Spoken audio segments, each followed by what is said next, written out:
Hello বন্ধুরা, কেমন আছো সবাই? আশা করি সবাই খুব ভালো আছো। এই যে বুঝেই গেছো আজকে কিসের রেসিপি দেখাবো। এই জিনিসটা খাওয়া কিন্তু আমার শ্বশুরবাড়িতে গিয়েই হয়েছে।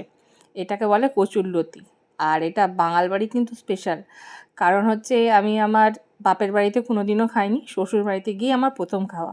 আর খেতেও কিন্তু খুব ভালো হয়। এই যে কচুরলতি ছাড়ানোটাই একটু বেশি প্রবলেম। এই গা থেকে এরকম খোসাগুলো ছাড়িয়ে নিয়ে আর এরকম ডাঁটা সাইজের যেমন কাটি তেমন কেটে আর সাইড করে রাখছি।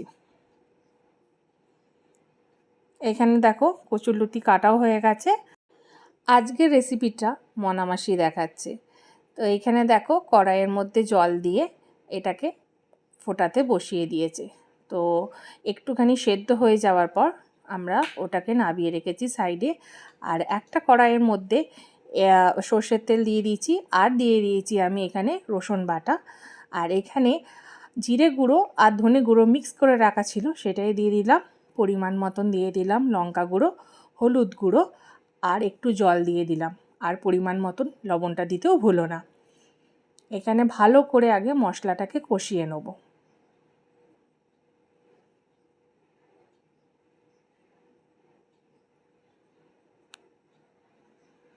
মশলা কষানো হয়ে গেছে, দেখতেই পাচ্ছ লাল লাল হয়ে গেছে। আর তারপরেই আমরা সেদ্ধ করে রাখা কচুরলতিটাকে দিয়ে দিলাম।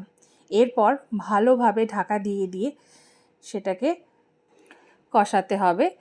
আর মাসি তার মধ্যে অল্প একটু চিনি দিয়ে দিল যাতে টেস্টটা একটু সুন্দর হয়।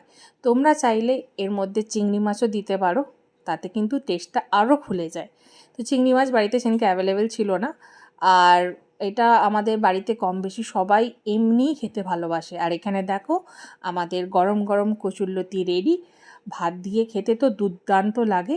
তোমাদের যদি এই রেসিপিটা ভালো লেগে থাকে তোমরা জানো কি করবে। Do like, share and subscribe to my YouTube channel, that is beyond Ankita. আর যারা আমার ফেসবুক পেজ থেকে দেখছো তারা অতি অবশ্যই আমার ফেসবুক পেজটাকে ফলো করে দিও। সবাই ভালো থেকো, সুস্থ থেকো। টাটা।